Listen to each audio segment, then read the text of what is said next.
Salam əziz izləyicilər. Bugün sizlərlə qış üçün çox dadlı və uzun müddət saxlanılan sarımsaq zoğu turşusunun hazırlanmasını paylaşacağam. Əvvəlcə sarımsaq zoğlarını yaxşıca təmizləyirik. Sonra bol su ilə yuyuruq və istədiyimiz ölçüdə xırda-xırda doğrayırıq.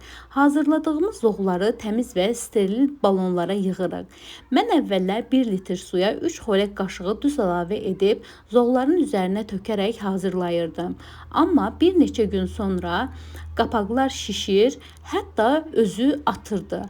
Buna görə də etibarlı üsul seçdim. İndi isə belə edirəm. Əvvəlcə qaynar suyu balonlardakı zoğların üzərinə tökürəm və təxminən 5 dəqiqə saxlayıram. Daha sonra həmən suyu yenidən qazana boşaldıram.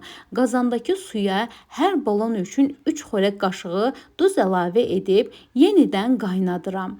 Balonların hər birinə 1 xörək qaşığı oksus əlavə edirəm. Ardınca qaynar duzlu suyu yenidən zoğların üzərinə tökürəm. Sonra qapaqları möhkəm bağlayıb balonları tərs çevirərək soyumağa qoyuram.